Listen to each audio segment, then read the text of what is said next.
जय हो।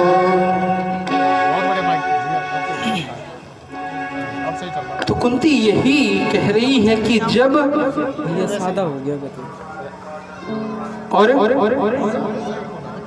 जब जब दुख आया आप मेरे गोविंद पास रहे हो,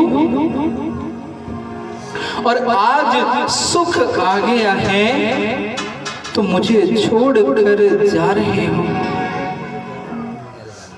और ऐसा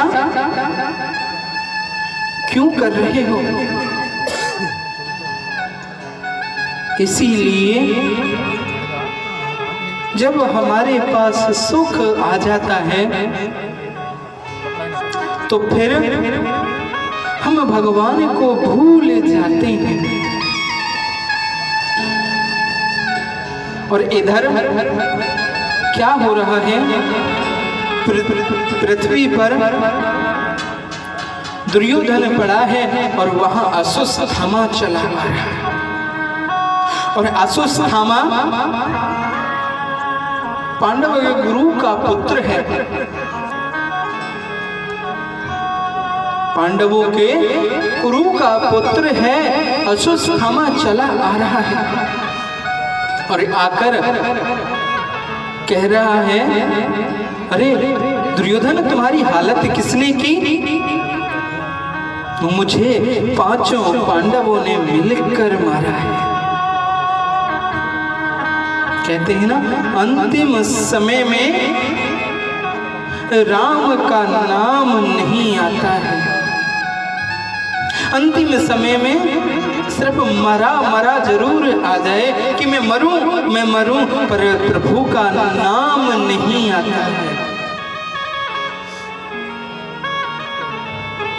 मेरे गोविंद का नाम नहीं आता है। वही चीज दुर्योधन कर रहा है। अश्वत्थामा से झूठ बोल रहा है कि कह रहा है कि मुझे पांच पांडवों ने मिलकर मारा है। सोचने की बात है। अश्वत्थामा कह रहा है कि अरे आपने बूढ़े बूढ़े जिनके सफेद बाल हो रहे हैं उनको तो तुमने सेनापति बना दिया, मुझे सेनापति भी नहीं बनाया। दुर्योधन के मन में आई कि अगर तुझे मैं सेनापति बना दूं तो क्या करेगा? उनको पांचों पांडवों की गर्दन आपके चरणों में लाकर रख दूंगा। अच्छा कर सकता है? मैं वास्तव में ही कर सकता हूँ। दुर्योधन ने उसी जंघा पे से रत लिया और तिलक कर दिया कि मैंने आज से तुझे सेनापति बना दिया। और इधर मेरे ठाकुर जी उत्सव मना रहे हैं। पांचों पांडवों के 5 पुत्र, जिसमें पहले 5 पांडव लेटे हुए थे। मेरे ठाकुर जी ने उनको उठाकर कह दिया कि आ जाओ, हम बाहर चल रहे हैं। और द्रौपदी ने क्या कहा कि जाकर दूसरे शिविर में लुटा दिया जिसमें 5 पुत्र लेटे हुए थे। पांडव तो उठकर चले गए और द्रौपदी ने अपने पुत्रों को सुला दिया। रात में दुर्योधन आया और आकर 5 पुत्रों की गर्दन काट कर ले गया। 5 पुत्रों की गर्दन काट कर ले गया। प्रेम से बोलो राधे राधे। द्रौपदी सोच रही है, सूर्य उदय हुआ कि आज पुत्र जगे क्यों नहीं? क्या बात है? सूर्य उदय हो गया है, बड़ी परेशानी है। क्या बात है। और जैसे ही द्रौपदी ने पुत्रों के शिविर में जाकर देखा, एक पर्दा हटाया तो खाली धड़ ही धड़, गर्दन नहीं है। पांचों पुत्र सिर्फ धड़ ही धड़ पड़ा है। और तुरंत द्रौपदी विलाप करने लगी, बहुत विलाप कर रही है कि प्रभु, हे मेरे ठाकुर जी, आपने आज कैसा दिन मुझे दिखा दिया।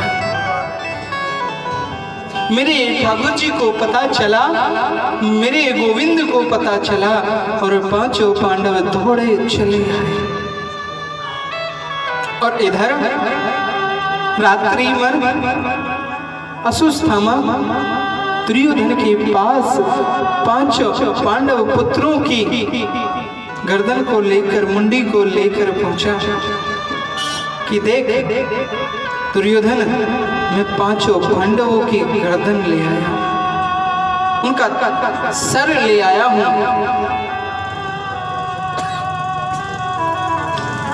तो दुर्योधन कह रहा है कि मुझे किसी की नहीं, सिर्फ मुझे भीम की सर दे दो, भीम की मुंडी दे दो।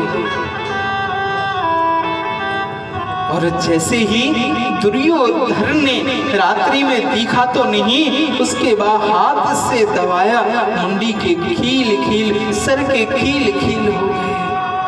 और तुरंत दुर्योधन जान गया, अरे तूने ये क्या कर दिया, क्या हुआ? अरे तूने तो हमारे कुल में पानी देने वाला भी नहीं छोड़ा। आज हमारे कुल में तूने पानी देने वाला भी नहीं छोड़ा। अरे अश्वत्थामा, तूने क्या किया? अब तुझे पांचों पांडव छोड़ेंगे नहीं। इधर द्रौपदी विलाप कर रही है, रो रही है कि आज मेरे गोविंद, तूने कौन सा दिन दिखाया है, ऐसा कोई दिन नहीं। बड़े जोर से विलाप कर कर रो रही है। प्रेम से बोलो राधे राधे, जोर से बोलिए ना। और विलाप करते करते बड़े जोर से रो रही है। पांडवों ने कहा कि हमारे पुत्रों का आश्रम किसने किया है, हम उसे जिंदा नहीं छोड़ेंगे। मेरे ठाकुर जी के साथ पांडव चले और चलकर अश्वत्थामा को पकड़कर लेकर आ रहे हैं। और द्रौपदी फिर भी कह रही है कि अरे छोड़ दो इसे, ये आपका गुरु पुत्र है, आपका गुरु पुत्र है, इसे छोड़ दो, आप इसे मारो मत, छोड़ दो। पांडव कह रहे हैं कि अरे ये बच्चों का हत्यारा है, इन्हें छोड़ कैसे दें, क्यों छोड़ दें, इसे छोड़ना नहीं है। चालू कर दी माइक।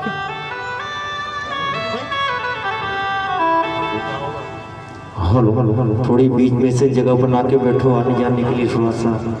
हाँ, बीच में थोड़ा जगह दे दो, थोड़ी इधर हो जाओ, इधर हो जाओ, आने जाने के लिए हो जाएगा। बोलिए वृंदावन बिहारी लाल की। तो द्रौपदी कह रही है कि अश्वत्थामा को छोड़ दो, छोड़ दिया।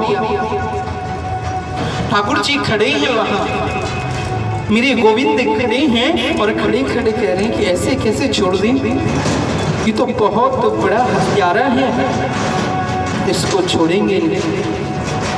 अश्वत्थामा को विचार कर रहे हैं कि इसको क्या सजा दी जाए, क्या विचार किया जाए।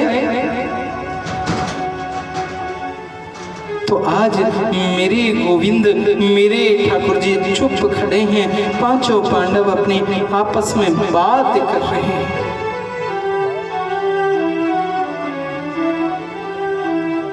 ठाकुर जी की तरफ इशारा किया और करते ही कह रहे हैं कि क्या करें प्रभु, आप ही बताइए। तो मेरे ठाकुर जी आज ये कह रहे हैं कि मैंने गीता इन्हें सिखाई है, गीता में क्या इन्होंने पाया है, क्या ज्ञान प्राप्त किया है, आज आजमाने की बात है। तो कह रहे हैं कि चलो देखते हैं। तो इधर आधा सर अश्वत्थामा का मुंडवा दिया है, मूंछ आधी काट दी है। उसके बाद मस्तिष्क से मणि निकाल ली है। वो कहते हैं ना कि ब्राह्मण का अपमान अगर सभा के बीच हो जाए तो ये समझ लीजिए कि मृत्यु से भी बड़ा अपमान उसे सजा मिल गई है। पांडवों ने छोड़ दिया, चला जाता। दुर्योधन को इधर अश्वत्थामा को छोड़ दिया और छोड़ते ही अश्वत्थामा क्रोध में भरकर ब्रह्मास्त्र छोड़ने लगा। ब्रह्मास्त्र छोड़ते ही कि इनके कुल में कोई भी पानी देने वाला नहीं छोड़ूंगा। ब्रह्मास्त्र छोड़ते ही परीक्षित जी अपनी मां के गर्भ में हैं और मां के गर्भ में जलन पैदा होने लगी। जलन पैदा होते ही चरणों मेरे ठाकुर जी के चरणों में आई और आकर हाथ जोड़कर बोल रही हैं कि हे प्रभु, हे मेरे गोविंद, अगर आप ही बचाने वाले हो, आप ही बचाने वाले हो, मुझे बचाइए। मेरे गर्भ में एक ही बच्चा है, वो बस उसकी मृत्यु हो जाएगी। मृत्यु होती ही इसे बचा लीजिए, गोविंद से प्रार्थना कर रहे हैं।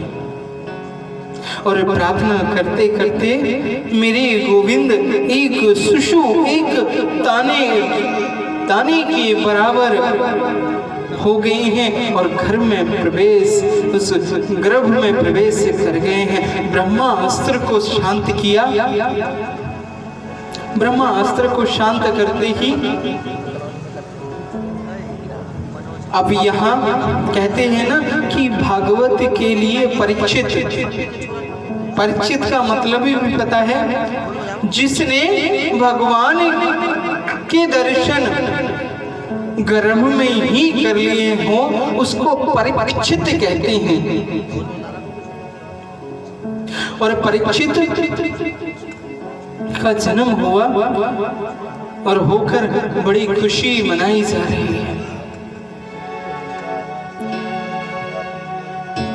खुशी मना रहे हैं। जैसे ही परीक्षित थोड़ा बड़ा हुआ, पांडव अपने राजपाट सबको छोड़ छाड़ के उसे देकर चले गए हैं। परीक्षित को देकर चले गए और जाने के बाद परीक्षित एक दिन सोचने लगा कि अरे, हमारे दादाओं ने क्या किया, हमारे बाबाओं ने क्या किया, खजाने में देखे तो सही। आज परीक्षित सोच रहा है कि आज खजाने में देखें तो सही कितना है। परीक्षित खजाने में पहुंचा और पहुंचकर क्या देखता है कि एक सुंदर से मुकुट पर नजर गई और जाकर परीक्षित कहने लगा कि आज इसी मुकुट को पहनूंगा, आज इसी मुकुट को पहनना है। और वो मुकुट भी किसका है कि जरासंध का। जरासंध का मुकुट है और आज परीक्षित जी महाराज उस मुकुट को पहनने की कोशिश कर रहे हैं।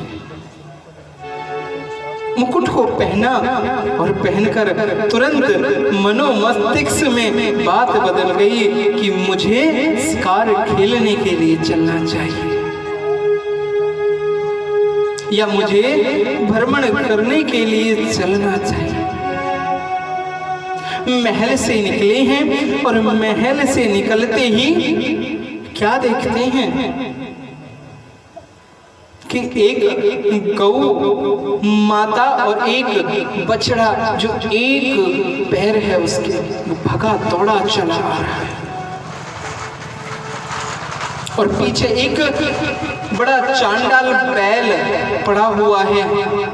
वो बैल कौन है कि कलयुग। और जो एक पैर का वृक्ष है, एक पैर का बैल है, वो धर्म है। वैसे तो धर्म के 4 चरण हैं, पर कलयुग में सिर्फ एक चरण बताया गया है। प्रेम से बोलिए राधे राधे, जोर से बोलिए ना। और एक ही चरण।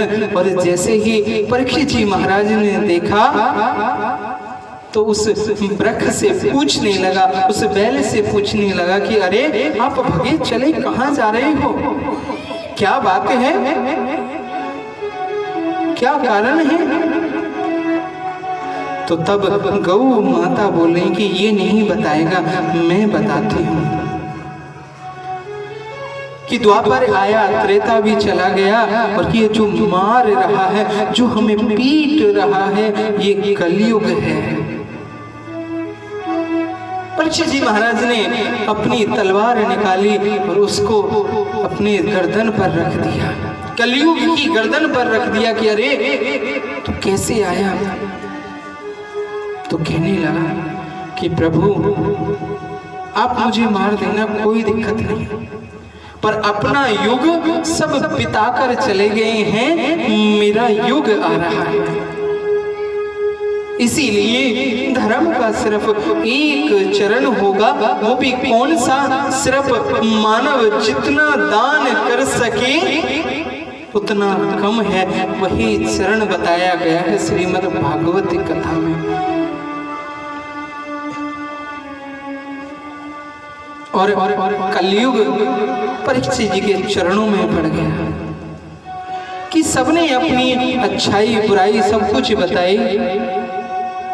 और द्वापर में हजारों वर्ष तपस्या करते हैं तब कोई भगवान प्राप्त होते हैं, मुझ में तो प्रभु परीक्षित जी महाराज, मुझ में तो विशेषता भी है। क्या विशेषता है कि कलयुग केवल नाम आधारा, सुमिर सुमिर नर उतरे ही पारा। राम सिया राम जय जय राम, हो राम सिया राम जय जय राम। मंगल भवन अमंगल हारी, द्रवहु सुदशरथ अजर बिहारी। राम सिया राम जय जय राम। कि जो कलयुग में एक बार परमात्मा को पा लेता है, एक क्षण भर मात्र भजन करता है, वो अपना पार हो जाता है। हजारों वर्ष तपस्या करने की जरूरत नहीं है कलयुग में, चाहे एक बार प्रभु का नाम लीजिए तब भी पार हो जाओगे। बोलिए बांके बिहारी लाल की। कलयुग में विशेषता है। और कलयुग में बुराइयां क्या क्या हैं कि तुम जुआ में पाए जाओगे, इधर उधर पाए जाओगे, जहां बुराइयां होंगी वहां तुम्हारा वास होगा। और आप जो अधर्म की, जो 2 नंबर का पैसा कमाकर स्वर्ण की चीज बनाते हैं, उसमें आपका वास होगा, उसमें आपका वास होगा। बुराई भी काफी है।